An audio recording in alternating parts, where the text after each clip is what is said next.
National Insurance Clearinghouse, the marketing arm of Brokers Alliance, presents a Bravo video event, the Business Insurance Zone, dedicated to financial professionals who use insurance in their practice. On today's show, end of the year tax planning 2011 with CPA Ken Davis. And now the host of the Business Insurance Zone, the whiz of the biz, insurance columnist Steve Savant. Well, welcome everyone to the Business Insurance Zone. We're broadcasting live to a nationwide audience of financial professionals from Fountain Hills, Arizona, home of America's largest fountain. And of course, we're doing all the next couple weeks, we're doing our kind of Christmassy set. And with me today is, of course, not only CPA, not only CLU, ChFC, CFP, it's Ken Davis, extraordinary ambassador between the CPA community and the financial advisory community. Really, I think you, like you said in the first show Monday, bridging the gap. Well, right? Absolutely. And you know, I really do enjoy helping agents. I mean, we all get frustrated with the gatekeeper situation, and frequently we see the CPAs as our enemy. But the fact of the matter is they're just there doing their job. They want to make sure that their client's protected, that they're buying the right thing. And the fact of the matter is, if we're doing the right thing, we just need to learn how to speak their language a little bit and show them how to communicate that so the CPAs can get the point. Well, you know, yesterday's show, we talked about Section 79. 179. 179. Oh, Section 79, that's coming up in about 4 or 5 weeks. Whole different Section 179, and I just want to genuflect because I'm using the actual code now, right? But my thought is, we talked about, think about this, Ken. Let's say we did now we're not going to get into the qualified plans till a couple days from now, but when we're talking about, we've done as much as we can under Section 179, tax credits, tax deductions. We're trying to homogenize and integrate our end of the year planning for the best possible ability to pay the least amount of taxes and free up some money to do a lot of things that we want to do. Sure. Now, let's say I've done all that I know to do, and I've done it all. I think sometimes I have to start thinking about, okay, I need to start delaying December income. If there's any way to stall it, defer it, push it off to the next year, especially if you had a great year. Because I've done everything else now. I don't know what else to do. Yeah, that's correct. This gets a little bit iffy here because, first of all, we have our fiduciary responsibility to make sure that our clients' life insurance policies are in place, that they're delivered, so that if something were to happen to them, that they could collect on it. So we're not suggesting that you don't do that. But, you know, I know in my career sometimes I'll get a phone call from the insurance company that said, Ken, we're going to let this go into force, but we're not paying you your commission until you get this last little bit of paperwork done. So some obscure piece of delivery requirement. Yeah, and so, you know, you'd have to make sure that that's in fact true. And so then you've taken care of your client, the policy gets in force, you've met your requirements as their advisor, but you can delay getting paid your income. Well, you could do that till next year. So, you know, that's one way. And the other thing is, you know, we have this accrual method of accounting and cash accounting.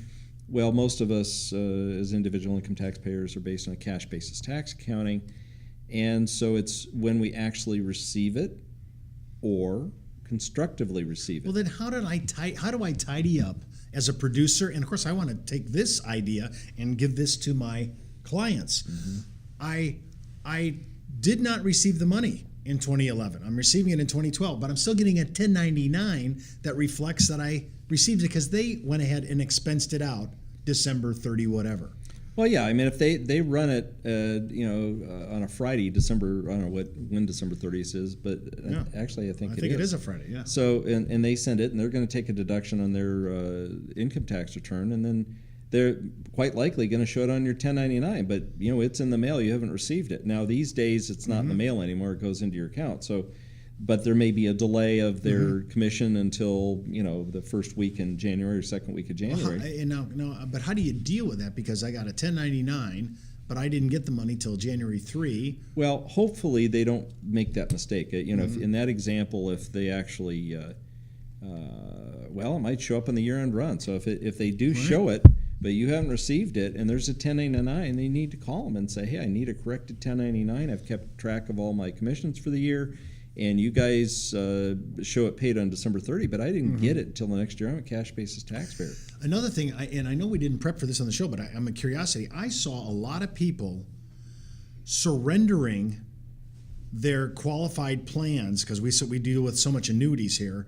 We saw people surrendering their qualified plan and then took the 60-day window to put it into a new plan. I mean, they're going to have to account for that at the end of the year, right? I mean, you're going to get a 1099. It's going to be colossal. Some of these plans I saw come through here all this year. Well, that actually generally isn't a problem, because what happens is the distributing company will send a form in or report to the IRS that they made the distribution out of the IRA. They don't know when you put it back in. They don't care when you put it back in. They just did their responsibility under the law, and they just report it to the IRS. Then when you go to the new IRA, that new custodian will say, oh, we got this on January 15th. And they're going to issue a statement or a form to the Internal Revenue Service saying, hey, Steve Savant put this money in his IRA, and we got it on such and such a date. So the computers at the IRS just match it up and say, oh, it came out on December 30 and it went back on January 15th. So you'd think because it's different years, it might get kind of crossed in, in the mail, so to speak. But the fact of the matter is they just match two up, and it's within the 60 days and everything's fine. Now, once in a while, they mess it up, or they don't see it, or something goes wrong. Haven't seen that in a while, but it does. And then you just pull out your statement, and you show on the statement. Just distribution from ABC was December 30, and XYZ over here came in January 15th, and they go, oh, okay, you're fine. Well, I'm thinking of every tactic, because I've seen a lot of movement especially in qualified annuities, and we're going to talk a little bit about that maybe at some of the qualified stuff tomorrow or Friday. But I'm looking at every way we've done, as in this part of this show, we're trying to do things to just really do good tax planning. I would like to go to my employer and say, I really have had a good year. I would like you to delay my December payments. Can I have him do that? Well, now we get into a gray area of what is constructive receipt. If you legally have the right to receive that cash and say, hey, just push it into next year, well, you had the right to collect that, and that's constructive receipt potentially, and they could say no. If you get audited, if there's some way that they can prove it, might not ever come up, may never be audited, might get away with it, but the fact of the matter is, technically, if you have the right to that money, like say that they issue you a check and hand it to you on December 30th, and you say, I'm going to wait until January to deposit in my bank, and then I can show the bank statement that I actually did it. But if they can prove that it was issued, you had it in your hand, and you could have gone down to the bank, too bad. And of course, this day it's automatic deposit, so we don't have quite the ability to do those. But I guess I'm thinking anymore. of W-2 or some of our producers who may say, "Hey, listen, I have pretty good income this year. I'd like to be able to do whatever I can in a tactical issue. I'd like to defer it." Well, like I said, the only thing I really know of is when they could hold back a piece of paperwork. Maybe call the insurance company and say, "Is there anything that if I didn't issue it, you could issue the policy, but you'd hold my." And I think some of our producers have pretty good consistent income, so they could look at their bonus instead of making this a W-2 issue. Maybe the bonus issue could be because they have the kind of a play here. They could push it off. Steve, I'm just sitting here, and I know this is anathema, but I'm going to bring it up anyway. Uh-oh. There are some of our producers that do really well. Could choose different commission options where they defer or delay the payments on their commissions into future years, and it might be paid over several years. And so this is a longer term deferral. Yeah, in fact, we had a couple producers. Normally, I would be anathema. You're right, anathema.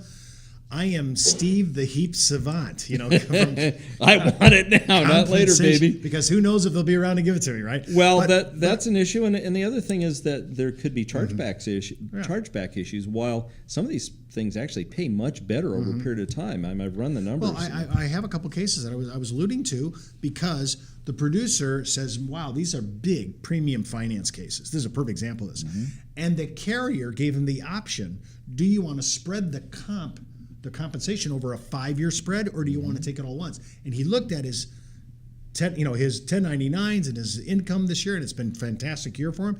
Wow, maybe I better stretch it across 5 years. And the one caution there is the fact that well, gee, time value of money. You want the cash now. You can't let the tax tail wag the dog, so to speak.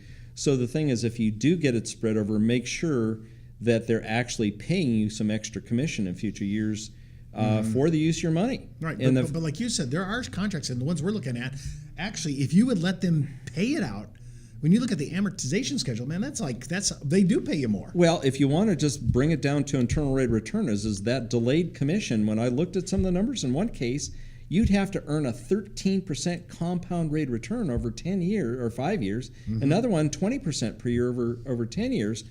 And now the downside of that is that if there's they turn it in the first 3 years instead of maybe a year and a half chargeback, might stretch it to 3.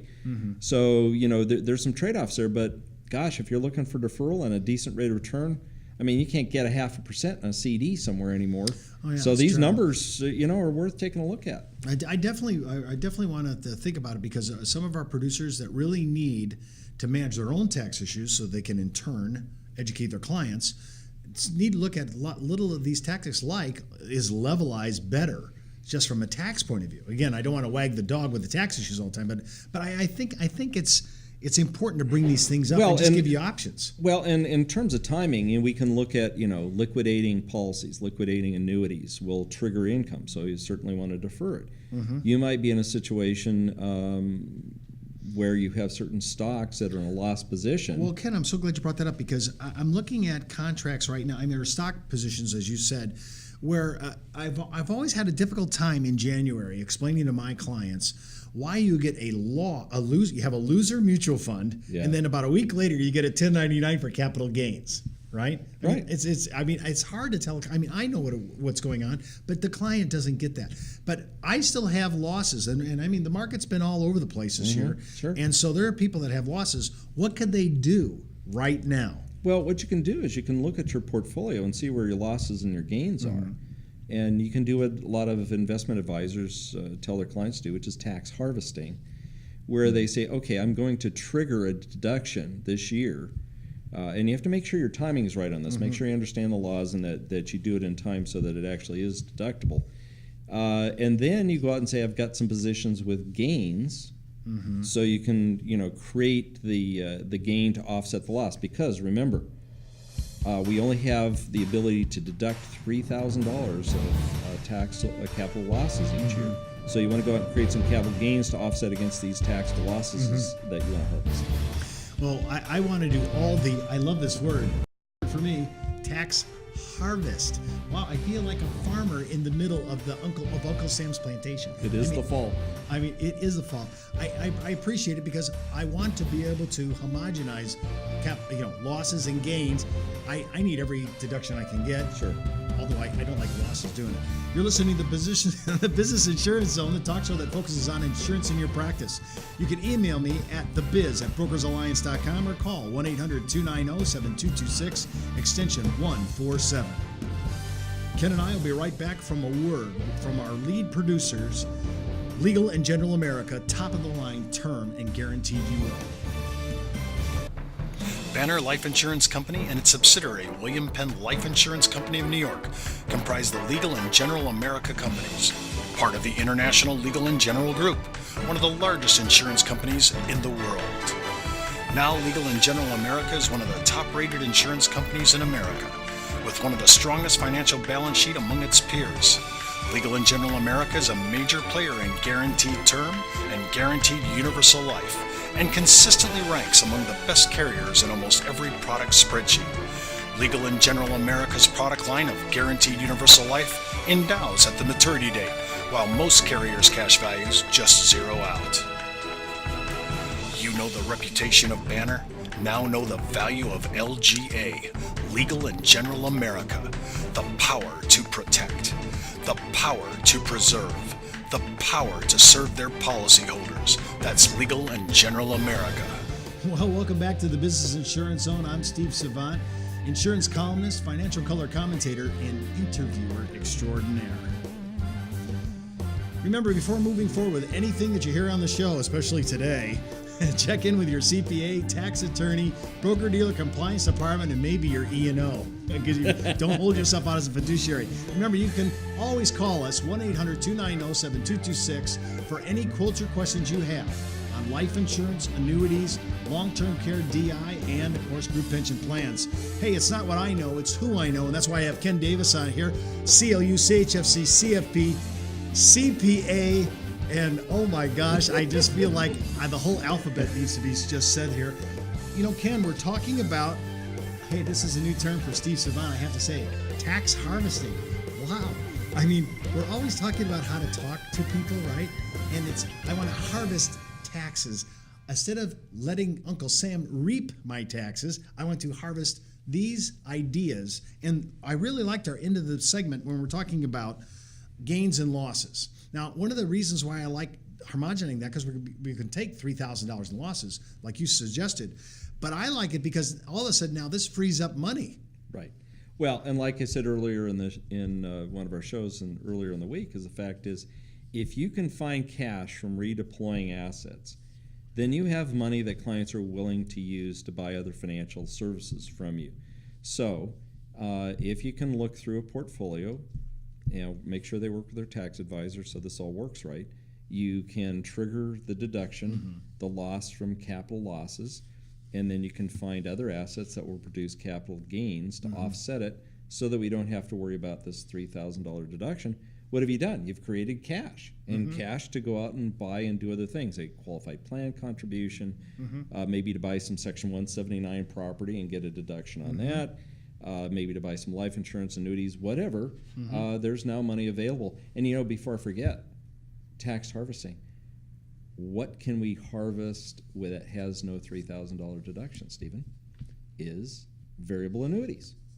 Variable annuities create ordinary losses, which are not limited to the $3,000 Now, max. I'm sorry, but I think that's an obscure part of the code. Yeah, and you'd think we'd all know about this as planners, but let's make sure we understand it. I have a variable annuity contract. Right. And my variable annuity contract is under the ordinary income tax. I mean, if I took it in distributions, I'd have it. Now I have a loss. Now, normally I thought I could only take a $3,000 loss on a security. You're telling me this is a little different? I'm telling you exactly it's different, is while for regulation purposes, a variable annuity is considered security, like we all know, right?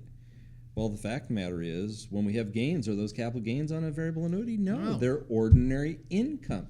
So while there's stocks and bonds going on here, the fact of the matter is an annuity contract, therefore all distributions are ordinary income. So doesn't it make sense that if you have a loss, it's the other direction? So it's the confusion of the stocks and bonds, I think, that creates this issue, and the fact that regular fixed income annuities never had losses, so we never really thought about it. And I can tell you that I was actually, when we first started seeing losses back in the early 2000s with the dot-com thing, I was actually standing in the shower one day, and what's going through my head is, how is this treated on a loss in a variable annuity? Because I'd never really looked at it before and did some research. You and I actually followed up on that. I called you, and you said no way, and I said way, and you said, well, not the penalties, surely not the penalties. And I said, yeah, because that reduces your proceeds and actually increases the deduction. So yes, you have to, when you do this, be careful of penalties. And there's also what? Living benefits, death benefits that you might have accrued that are much higher than the cash that you give up and liquidate. So this is not a very simple solution. You have to kind of take a look at it and be a professional and look through those issues. Well, I'm thinking, going back, I see a little line here, kind of a tributary of thinking here. When I'm looking at taking my stocks gains and losses, and then trying to get down, I can only take 3,000 most. Most of the time I have losses is because I took risk. And so when I'm talking about freeing up money, and I'm looking at redeploying assets into maybe, like, let's say an index UL as an example, I'm using the loss as my impetus, as my actual haiku in my sales presentation. I'm saying, hey, this is an exact answer, a solution to this loss. But now we're adding another one on, which is bigger than I am. Now I want to make sure I got this right while we're on camera, and I hope your E&O's paid up. Okay, here's the deal. A variable, non-qualified variable annuity, a loss, is an ordinary income tax loss. That's right. All right. Is that, and that include? Did you say it includes Not the 10% penalty? Or No, not the IRS penalty. I'm Right. talking about the early liquidation penalty or Right. early So, withdrawal so, penalty. and by the way, what if I have surrender charges on this? Is that going to include in the loss Yeah, as well? sure. So I have a full ordinary income. So once I've harvested, if I'm hearing correctly, I'm going to do my capital gain and loss integration and find out what I get there. I'm going to try to offset that. But then my secondary protocol is, because we know a lot of variable annuities were sold. I mean, we just know that. And a lot of them are lost positions. Now remember, if they have living benefits, death benefits, you remember, may not want to do that because maybe your high watermark is really great. But that being said, being said, I might want to look at that, and if I needed money and I wanted to take a big deduction, an ordinary income tax deduction, variable annuities may be the way to look. I mean, you may just need to look through that inventory. And again, you have to make sure there's enough income to offset those losses against, and you have to see if the ultimate minimum tax is triggered or other, all these credits, exemptions, various types of AGI limits. So, work with the advisor, and, I have to warn some of our people that aren't securities licensed. If they're giving advice in this area, there are some aggressive broker-dealers out there coming after insurance agents that aren't securities licensed for giving securities advice. So be careful that when you're doing this thing that you're obeying the laws and you're not getting yourself into trouble. But the fact is there is a tax opportunity there. One caution there is we're not exactly sure whether the deduction shows up on our Schedule A, which is our itemized deductions, or whether it's on the front page of the return. And the difference there is there are limits on how much I can deduct my itemized deductions, and it impacts the ultimate minimum tax. So I know this is just what a mouthful that is, but the fact is there is a deduction available, and there's then cash created to do other things with.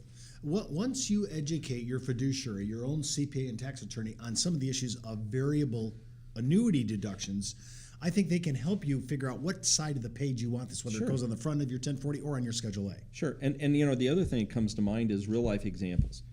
Client was 45 10 years ago. Okay, 10 years has gone by. We went through what? The lost decade.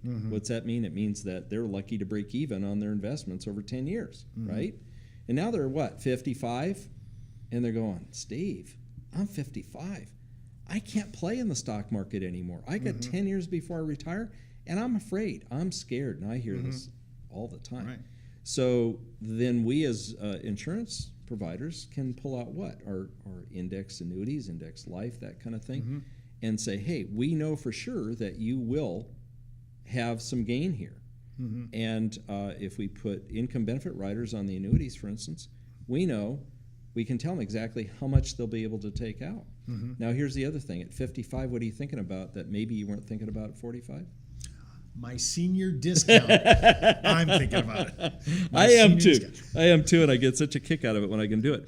Anyway, long-term care. Long-term care, right? They're saying, wow.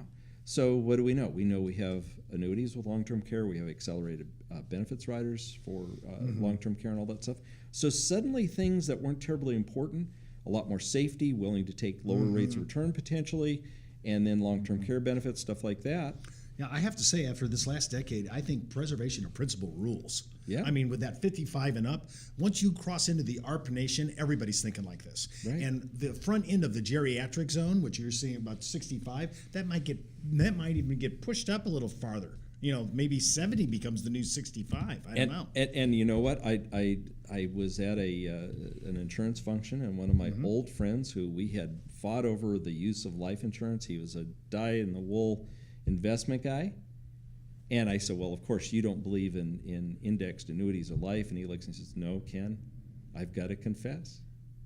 I'm now using index life and annuities, and I was blown away. Well, so that tells you. Know who that well, is. you know this person, and you will be surprised. I do want to say I told you so. Well, and I you've been in it the worst way. I've seen you had those discussions with him. I have to say I've seen what was just short of an economic epiphany, almost a religious experience. Okay. With some guys that were just like, hey, I'll never touch a guaranteed product or an insured product. Right. Whether it's I object to a hold position, I object to the comp issues, whatever the issues are. But I've seen a lot of people who traditionally have not been our way now starting to sell it. So I'm not surprised. And it's because I think the whole baby boomer generation is driving some of these decisions. I've said it before, I'll say it again. Preservation of principle is now king.